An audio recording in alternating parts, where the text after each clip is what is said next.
So, so today, um, I am going to for tier list 11.0.1, going to be finishing it by covering up the top tier section. And for my top tier section, I'm doing it differently than most people would, just because there's in this game, this is just what kind of game Smash Brothers is, especially Ultimate. There's just so many more characters, and the game is so much more balanced, and there's so many.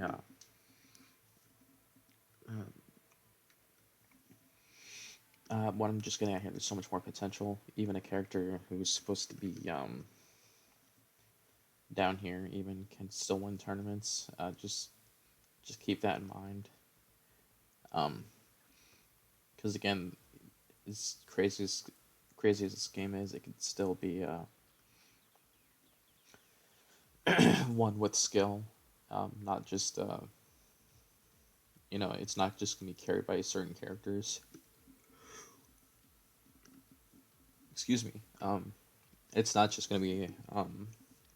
We're considering more for like an offline environment too. Online, like I've mentioned before in other parts of my videos here, does have some things that translate to offline, but when we're talking consistency um, and adaptation and things that really do matter in a competitive scene, um, especially safety, which contributes a lot to consistency and just options to straight up kill. Because what you're looking for is just ending the game as quickly as possible too. Um, we want to look at the best of the best, and I did cover these characters a little bit last time, but I'm gonna go over more details of why all these characters are. I placed them where they were, um, and essentially, just jump right into that. Um, so the reason these characters are all placed here, and why they're the best is I kind of alluded to that. And I talked about it, I think, in topic of my videos is the way um, Super Smash Bros. Ultimate kind of plays right now, and then with further updates or patches with the game, it could play a little better in the way that it could allow more freedom for different play styles. It's just unfortunately the best way to play the game right now. It's not one way more about aggression. It's more about playing safely, um, passive. That you'll notice in tournaments, those who are able to play safe a lot more are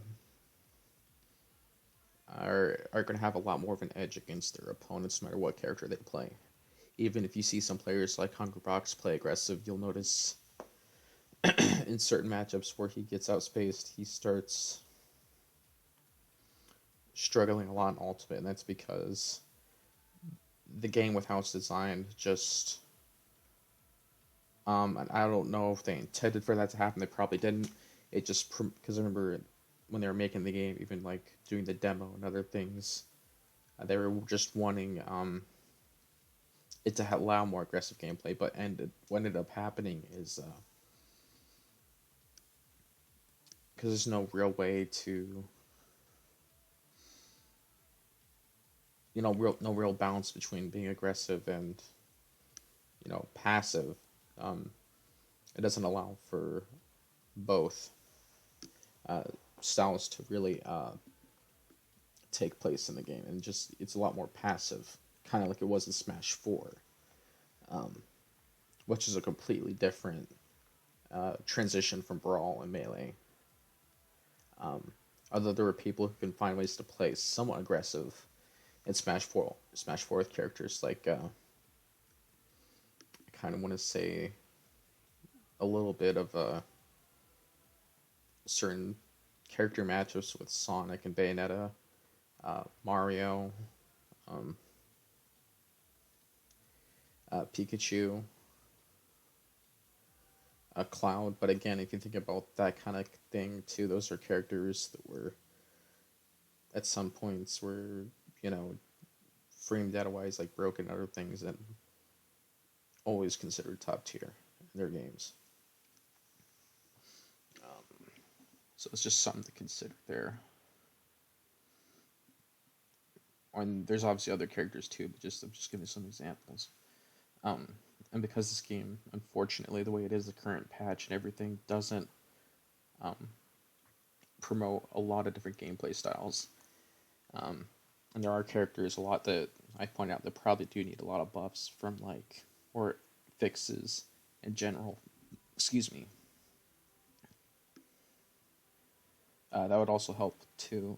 Um, this game is just not finished, in my opinion, as far as like a balanced fighting game. But that it is, even that being said, a really good fighting game. It's a lot of fun. And it has so many options, so many different things to do. And the online is not the, it's not a good online experience as well. It's very stressful. And if you don't think Nintendo's capable of doing a good online experience, you should try playing Mario Kart 8 online. That their online's great with that for some reason. It works fine, doesn't feel very laggy at all. I don't know how Nintendo can really have an excuse. Um, Especially when they're charging us, just to be fair and unbiased here, when they can provide a decent online experience with Mario Kart 8, and yet I say on the Switch too. This is the Switch we're talking about, not the Wii U. But then you have, what we're dealing here with games like Smash and other possible online Switch titles too that have. So it's just Nintendo needs to do something.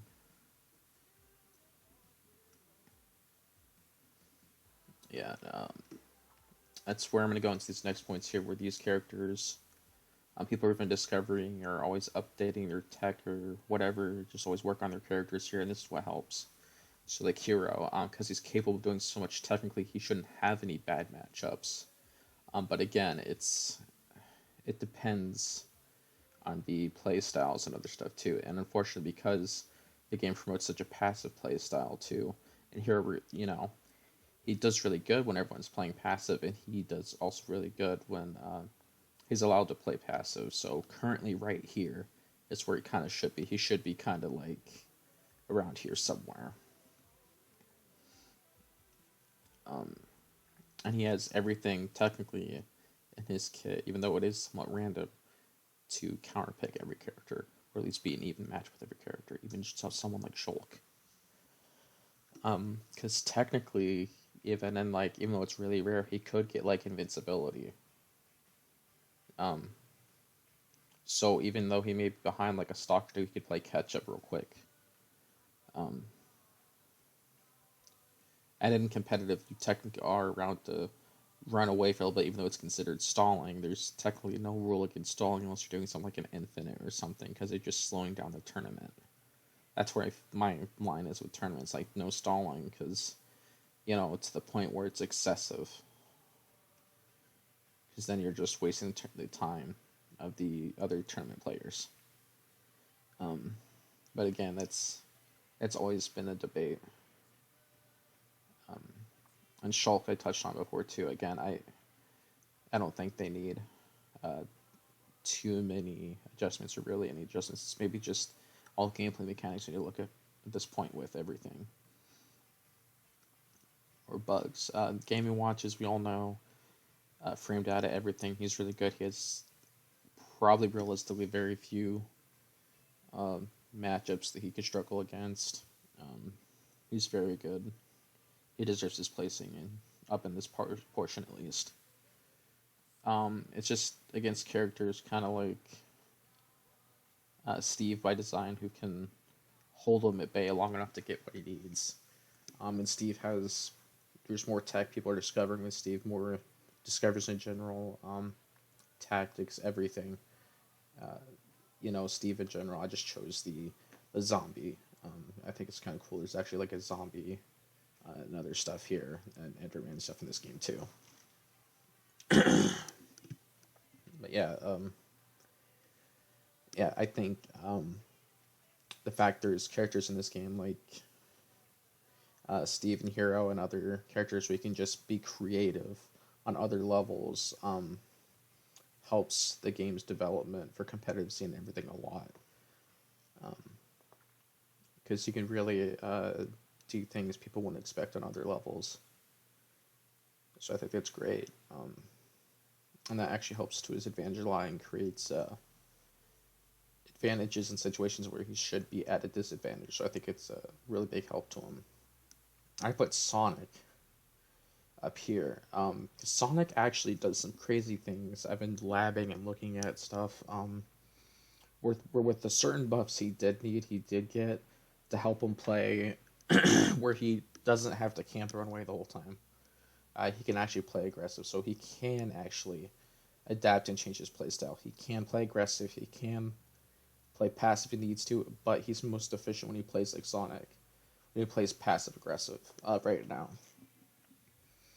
And you have to utilize his whole speed kit, but the most important part of his kit, I've noticed, is getting your opponent off stage. And when he does that, he can easily two-frame. I've noticed this with his forward smash.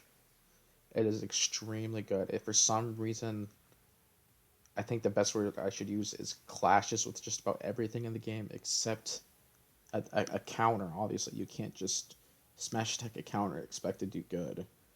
Um, but yeah, it's very very strong. And even then, like if you think you're going against opponent's going to counter, you think you just do Sonic things, which I know sounds funny, but you can just build damage, play it safe, outspeed them because you're the fastest character in the game. You're the fastest thing alive, so it's what you do. You just build damage, throw them off the stage, take care of their. Because most sword characters have pretty bad recoveries, or exploitable recoveries, I should say. They're not all bad or that bad actually, but against a character like Sonic, it can go way out to the side and come back for the most part. And he has two jumps like everyone just in a spring. So if we want to talk just basic stuff with Sonic, yeah, he's very good. Um, but if we're gonna talk someone like um, Mario, the reason he's up here above Sonic is because of uh, his specials. Basically, are a little more. I'm gonna say they're a little stronger than Sonic's because his cape, um, it just can completely mess with the player in general. It's a player, um, it's a versus player kind of mechanic where you can just in the middle of someone trying to do some combo or whatever, you just cape them and it really messes up their momentum, or especially where it's commonly used the recoveries. And same thing with the water. You don't have to fully charge or anything, just push them back a little bit with the water and you mess them up. It could even be utilized in 2v2 situations. But I'm talking in the situation for 1v1s here. It's actually a separate tier list for 2v2s, which, I hope people would consider that a separate tier list for 2v2s because it looks very different for 2v2s. Even characters like Sheik would be better up on the tier list than 2v2s. Um, Even Lomac could technically be better up in 2v2s. There may not even be a low or a bottom section here, and because with how competitive uh, characters and players are thinking 2v2s, you're getting help from a teammate, and if you play everything right, have the right team and everything, you're covering for each other's weaknesses. So a lot more. So it's very helpful. Um, yeah, so in that regards, and Mario also has fireballs, which are a lot better in this game.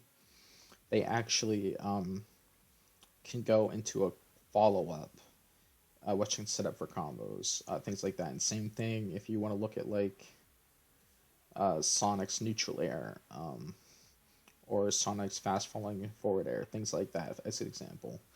So the main difference why Mario's is better is Mario can space out characters with his fireballs and uh, set up traps or tricks and things with something simple like a fireball.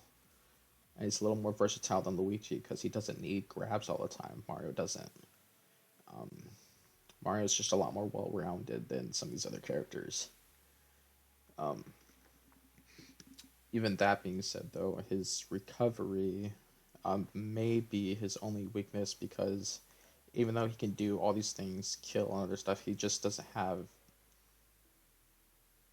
Um, he's still kind of like a above average character, but he's not like the best at everything or one particular thing. Like he's not the fastest like Sonic, but he has a projectile and other stuff.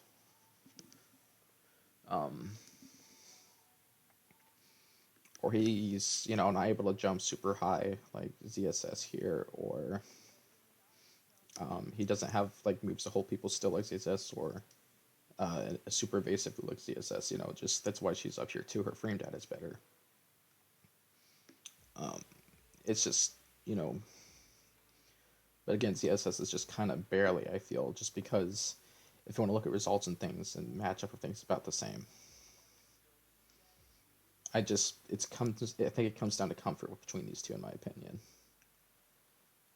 But they can go both kind of mess each other up, in my opinion. That's just how I feel. And the tier list here is opinion, of course, but it does have some facts behind it. Um, but of course, if I would have to move on up the list here to Pac-Man versus Mario, um, matchup wise, it's probably even. They both mess each other up, kind of. Um, but Pac-Man again can combo much better in this game. He can play a lot more aggressive in this game. He can set up a lot easier in this game, and he can camp a lot better in this game in general. Pac-Man is Pac-Man in this game. I mean, there's not much else to say. It's just you have to put in the work with Pac-Man, and but if you do, it's rewarding. It's just it's Pac-Man. Um, so I'm gonna say here that you know, based on everything going on here, matchup and everything, these guys are really kind of close to each other. What I just placed it here, just because I feel, with based on learning curve and potential, I think Pac-Man may probably go up, and Mario's going to just become stagnant. He's going to be one of the best still, but he's just, as we see results and they go up in the future and stuff too. And we're looking at 11.0.1. Pac-Man's just, um, I feel it comes down to capability and everything, and Pac-Man just straight up has a better recovery than Mario too. That's just fact. I mean, anyone trying to argue that I feel, is just not. Um, they're just not looking at everything here. They're not looking at the facts here. That just Pac-Man has a straight up better recovery with the jumps, the side B, and the up B. I mean, yeah, you can interrupt that, but you can also interrupt Mario's recovery too. Same with every other character. So you can't argue the facts. I mean, you're looking at 4 options total for recovery and 3 for Mario. If you even throw in the cape, that doesn't technically do anything but stall. It's not the same as like what Pac-Man says, where it extends his recovery. It's different. And stalls a little, I guess, too, but it extends and stalls with the side B if you're talking about that, and up B too. So it's and his they kill. You can argue Mario's side B kills, I guess, with the reverse, but you're more of just you're changing direction up there more than just like actually forcing them off stage with a side B or dealing damage with an up B. And his up B can, but I'm just saying, like, Pac-Man's recovery wise is better and more threatening, I feel. Um,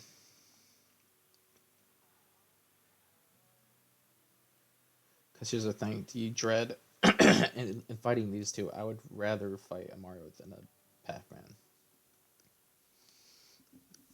I think that's true with most people. If you look at the if you categorize them in threats, I would much rather fight a Mario than a Pac-Man. That's just how it is in this game currently. And even that being said, they're both going to be really hard matchups in general to fight against, because they're both so good. Um,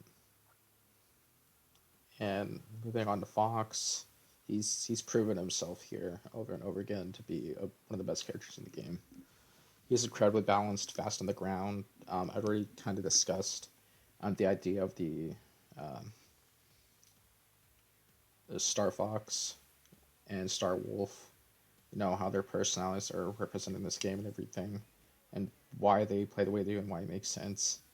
Um, Fox is very dangerous. You, the basic way you have to have an edge against him, beat him, if there's going to be one, is you have to keep him juggled essentially or off stage. That's the plan you kind of want to go for with your character, whoever you pick. If you're not really able to do that realistically, you're not going to have a good time against Fox, and that's why um, he's such a good character. And he is where he is on here with the players that play him, because with how fast he is, reliable, his setups and combos, he's just able to pop up the characters into a juggling situation and juggle them in neutral and force them off stage. And he has very powerful two frame setups, uh, ledge guards in general, off stage uh, finishers, I guess is the best way to put it. They can kill people in neutral juggles situations. It's very powerful up smash. Smash attacks in general, he's just very dangerous. And they made him extremely good.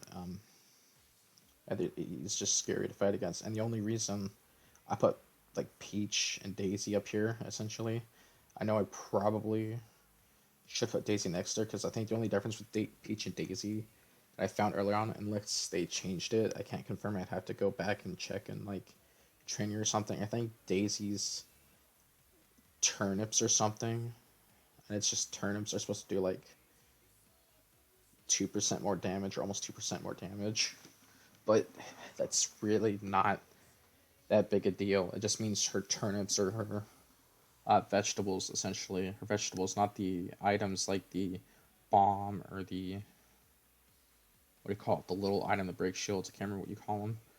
They're going to do extra damage, but those turnips might kill earlier, maybe, or uh, put the opponent in situations where they might be knocked back a little further than they wouldn't expect or take more shield damage. But I'm not seeing anything or haven't found anything beyond that. But that was a long time ago. That was like one of the early stages of the game, if not pre-patch.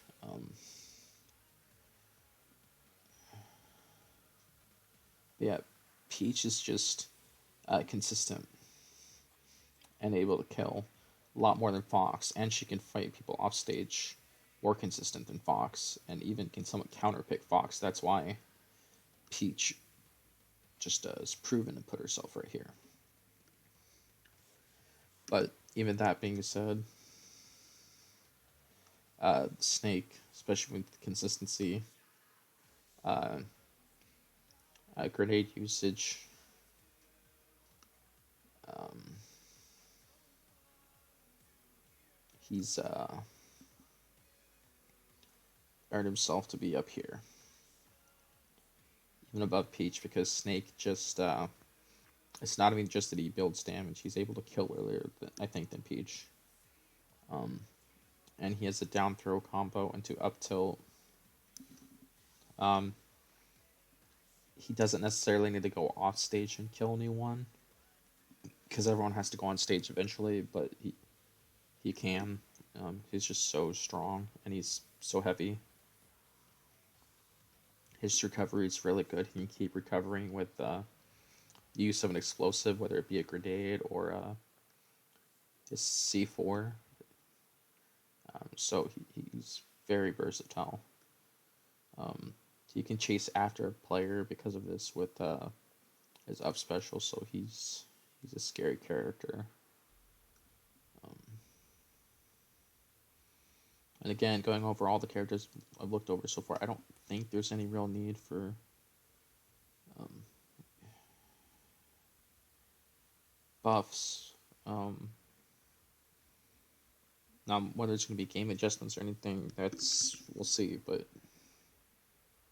um, even with Snake, maybe there will be something where um, with the new character, whoever it's going to be when they release, maybe there'll be something with that. But because they usually do something, but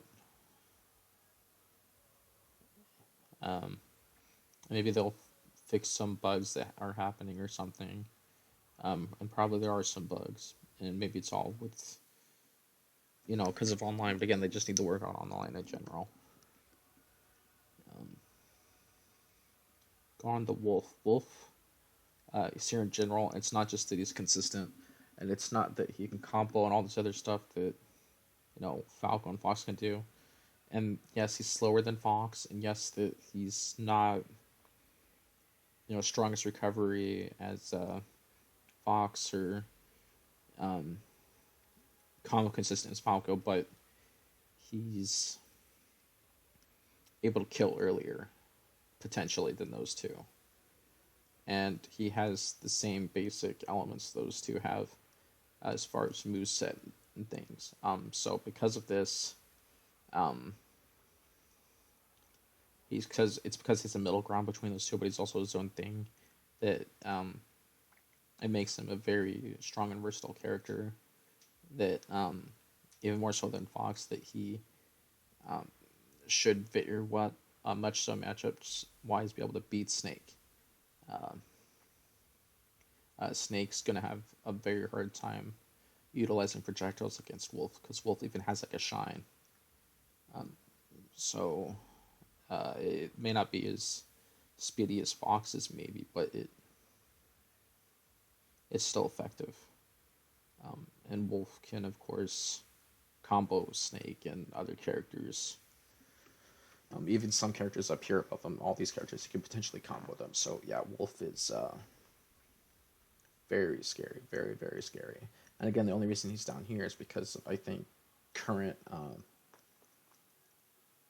meta and matchup and everything, and even future potential. The fact is, I think people are learning, figuring out characters, um, and there's just certain things that translate well between both online and offline, and there's other things I want to discuss with over here too, but we're getting there. And Terry, I think Terry, it's not that he's, I think he's underrated. He's basically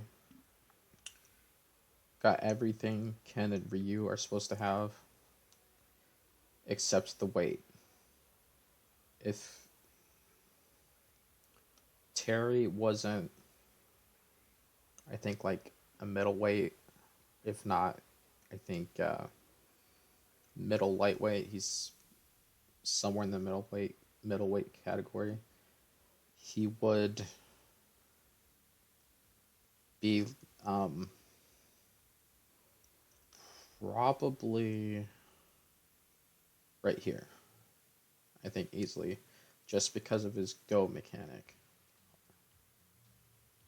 Because he's very consistent. I figured out that what works with him really good that doesn't for some reason work with Ryu, that is a really bugged and needs to be fixed, and even Ken too, is when they auto turn to face the opponent, they don't do it right away. It's delayed for some reason, but his right away, Terry, it does it right away, immediately. No questions asked. Even to the point when you do a move, it auto faces and turns around, it redirects towards the opponent. Where, you know, Ryu, for instance, because I've been playing Ryu, if you do Tatsumaki, it will go the opposite direction you're intending for it to go. It's to this point where it's like this that Um, I think I believe that when people say they dropped Ryu and Ken for Terry because he's just for what they intend to do with the fighting characters, Terry's actually working and Ryu and Ken are broken. They don't work. So as cool as these characters are, they're just broken and they need to be fixed. And Terry works. Where if Ryu and Ken they work, they'd go up. Just the fact they work and they're still pretty good, they could build damage, and they can do just as much as Terry can do technically, if not more. It's just they're literally broken. Their auto facing mechanic, for instance, doesn't work like it should, and you can see that with Terry. Like you see, for some reason, Terry's got a lot more love. I'm hoping it's not Sakurai being biased because he loves Terry, than Ryu and Ken. Um, so that's the difference there between if you're looking to design everything and just the character being broken and not. Ryu and Ken, Echo Fighter, and it's just what it is. But again, right now, currently though, realistically, if you look at matchup results, things because Terry has a very exploitable recovery, and Terry also, um, he's for some reason, even though he's I think somewhere in the middleweight, he might also be somewhat lightweight too, like a middle lightweight, and gets he can just explode from random things. It seems sometimes, but at the same time, he can just cause people to disappear too. Um, and also trying to make sure they're okay. He's a very nice guy, but still, um, he'll just destroy people and get destroyed. He's again, it's just where he is. Like he technically, match wise, should lose to Min Min here. Just how ridiculous they made Min Min, the ramen noodle a mascot here. Um, when everyone wants their noodle O's or something, they go to Min Min and she'll just make him for him. But yeah, just yeah, I would just I'm not sure if Terry needs any adjustments with him though. Um, himself, like I think he's like I said, the only weaknesses he has is like the recovery and being somewhat lighter weight for what he looks like and the power and thing he has. So I mean, he's got that kind of Little Mac syndrome. Like he's Little Mac done right. I don't know what else to say.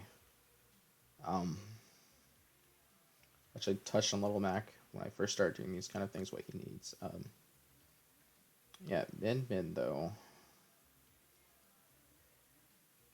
They had already kind of adjusted Min Min to make her not as powerful or not be able to hopefully guard ledge the whole time, but it's not enough necessarily. Um, but again, there's things you could still, I guess, do to fight her neutral. But again, it's very hard in that competitive scenario to fight them in outspace or neutral. Even as a projectile character, what they gave her. The good news is Min Min doesn't have a counter per se. So I think the idea they want with Min Min is you to get up in Min Min's face and attack. Be more aggressive. But again, because the problem is this game right now, its current state doesn't promote aggressive play, promotes more passive. That's why Min Min's right here. And the results we get in places like Japan, for instance, it shows that. They even have people doing different styles of gameplay, so it shows. Palutena here. I'm going to talk about that in a second, but I want to touch one more topic here with Min Min, and that is that um, I'm not necessarily sure if this character needs nerfs or changes or anything. Maybe it's just the game itself, like I'm pointing out here, just needs some gameplay adjustments in general to allow people to play a little more aggressive or something, or defend themselves, even just a little more bouncing in general. But and again, these buffs for other characters, because once that happens and the tier list becomes a little less, you know, divided. Like, these tiers down here are gone and they move up here, for instance, that would help a lot. And certain characters, like, why is this, you know, that's weird, right? Like, that's what I see here based on, um, it's really weird, especially when some of these, like, they have projectiles and stuff, but the fact is, you know, um, if we're talking legally made characters, like, they don't have weight or height adjusted, and they're, right, because it does increase their stats. But yeah, Palutena. Palutena. This is a lot of this is results offline, online too, but also we're looking at matchup, which would include the adjustments she had gotten. Like we're talking nerves, buffs, and other things. And the thing is, um, she's just a very, it's just a very balanced character.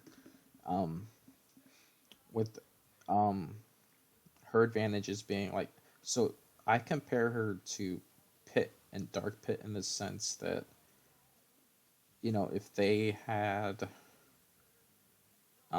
better kill options, if I'm coming across there and making sense. So for instance, she has a kill throw like Pit and Dark Pit has.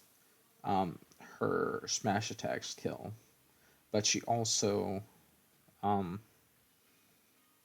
has a lot more of these kind of like, you know tilts and jab attacks and other things, or aerials that you really can't compete against. Um, like her dash attack, you definitely can't compete against. If she goes in and to challenge you with it, you kind of have to just essentially shielding is one of the normal options people do because it's going to clank with whatever move you do. Um,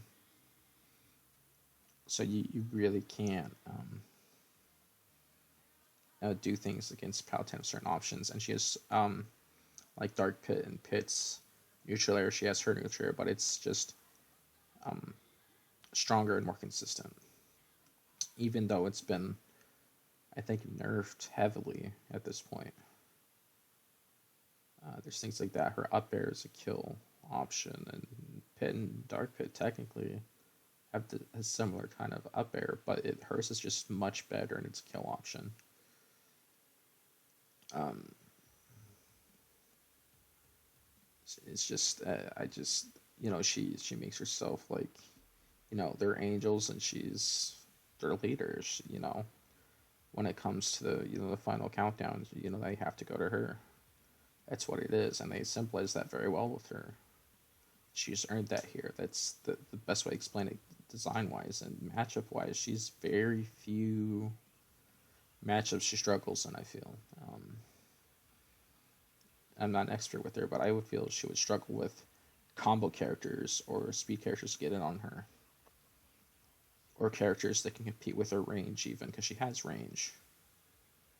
Um, yeah, but that's how it is with Palutena. Against projectile characters, though, she could probably do fine.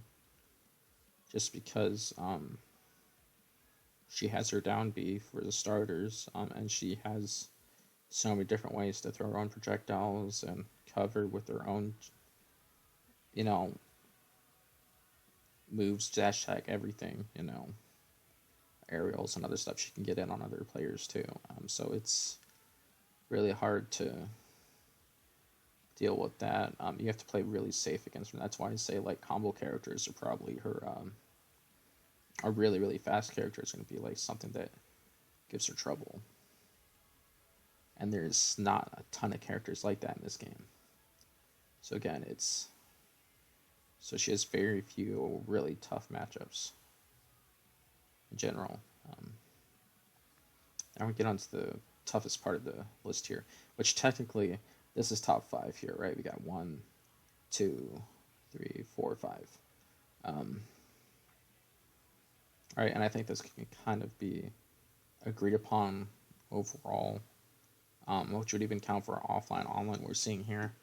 I'm gonna go over that. So Pyra and Mythra, I counted as the same character, and they just kind of came out because if we're looking at results, what we're seeing online, top players, what they're doing, what they're capable. I'm looking at them as kind of like the new Bayonetta. Even though Bayonetta, what we're seeing now, they're still growing everything, they're kind of maybe going to be up here somewhere sometime, or here, because their buffs really did help them. But still, like, so I found the best strategy with Mythra is to, which is what everyone's kind of doing, build damage, figure out your opponent, their strategies and everything. Because you have that, can't remember what you call it, phantom something. It's like that's within basically, right? And if you feel you figured out, got enough damage on, you know what their options are going to be. Um, Throw out Pyra, finish him off because she does extreme damage. She has really good range. She can kill really early. Even that being said, Mythra can also kill, so there's really no disadvantage to using either one other than speed differences. And one doesn't have, I think, like the bats within. So I mean, it's not that big a deal. I mean, you're gonna have so much damage on your opponent at some point; they have to approach or they lose. I mean, that's just how competitive works. It makes a kind of anti-stalling kind of thing.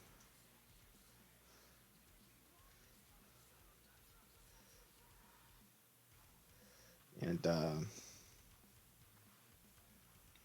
yeah, so it just, I think with how good these guys are and how they cover each other. When I say guys, I mean Mythra and Pyra. I mean these lovely two, I guess. I, I have to let you know that I not only seen them work their way into being here results wise, but match wise and everything. What can easily translate from online offline with these two because how consistent they are. And I'm just not seeing too much to really disprove them being here right alongside Pokemon Trainer. The only thing I see why Pokemon Trainer is here and why I put them here is because there's three characters versus the two here that cover each other and they can do more technically. Um, I'm only gonna see like maybe Pokemon Trainer even get some more buffs, technically and not nerfs, um, because of Pyra and Mythra. That's what I'm looking at in the future, maybe, or maybe these characters won't get touched in the future at all, or maybe these two will get nerfed. I'm just saying. Um, which go on Pokemon Trainer again, I don't see them being touched at all.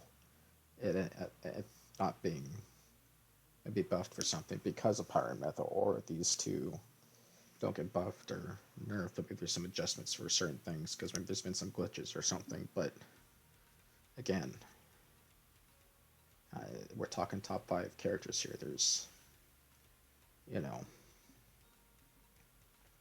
I'm talking Joker. I do know like MKLeo is not used some online in tournament. I believe that's been the case so far. Um, because that is like his cash cow essentially. I understand that. Um, and Joker is a very well-rounded character. So much so that even with the nerfs he's gotten on so many of his different things that make him strong, you know, behind the with the carriage on the hands of a player that like MKLeo or other players that use him as top level, he still is able to win, and that's good because that means like he's still material to be up in this range on top 5. So all I have to really say about him is I don't think he needs more nerfs. Maybe there's some adjustments and buffs for other characters. And Pikachu, uh, Yeah, Pikachu has I don't think has been nerfed this whole time. Um, I think maybe been buffed, but I'm getting of that Smash 64. You know, when I first started playing the Smash 64, they want Pikachu to be the one of the main faces of Smash. Like you're looking at Mario, Samus, um, maybe Pokemon Trainer too. If they're thinking about when kids pick up a game they cover, they think, "Oh, I want to be Pikachu, or Mario, or this cool person with the face mask." Just taking like the point of view of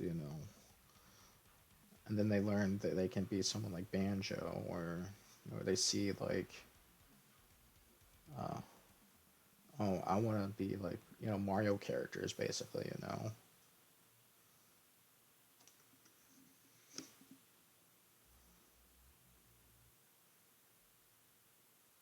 Just looking at it from a marketing standpoint too. Is at this point I'm just why Pikachu. Where I'm just trying to think logically why they never, why they made Pikachu busted essentially, and it would also take this and nerf this where it's unplayable. No one wants to play it, and now they decide to buff it.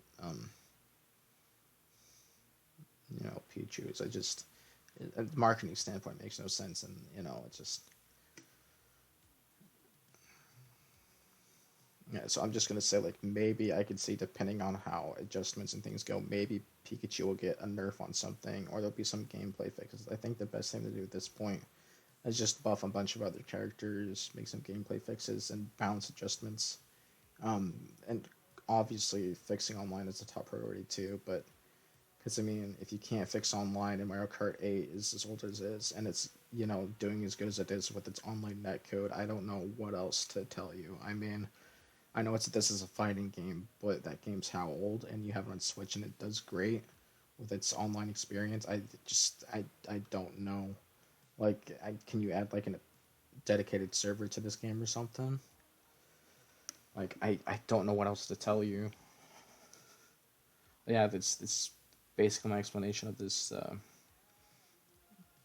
Top tier is just looking at matchup chart and everything. Like, I really don't know what character Pikachu really actually like truly loses to.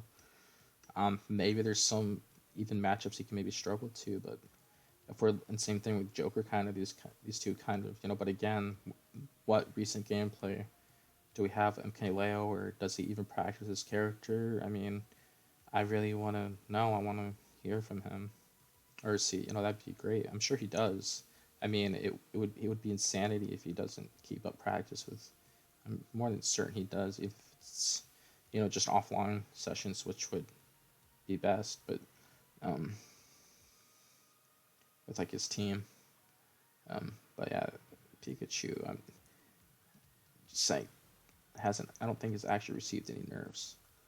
Um, there's a difference between a nerf and adjustments, and um, I'm gonna have to say, even looking at all these different characters here,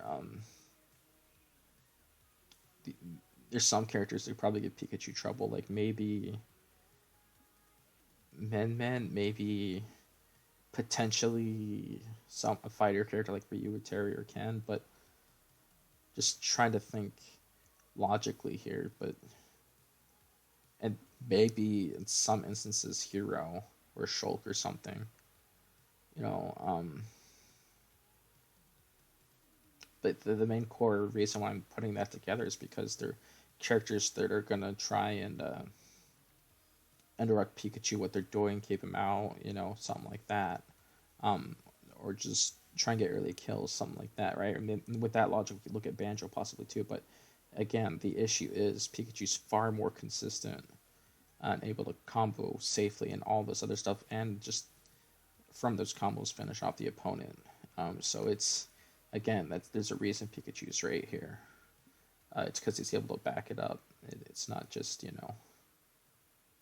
it's not just all talk. Pikachu, with the players who represent Pikachu, not just ECM, are able to back it up and prove that Pikachu is the best, and that Pikachu is so busted that he can dance on you even, like, um, it's just how it is. So I just want to end this video here saying thank you for watching. Please leave a like and subscribe if you're interested for more. I'll be doing my Ridley matchup chart, more of it soon, and also my Godzilla vs. King Kong review, and I'll watch Mortal Kombat soon, let you know how that is with the review as well. Thank you for watching. Have a great day.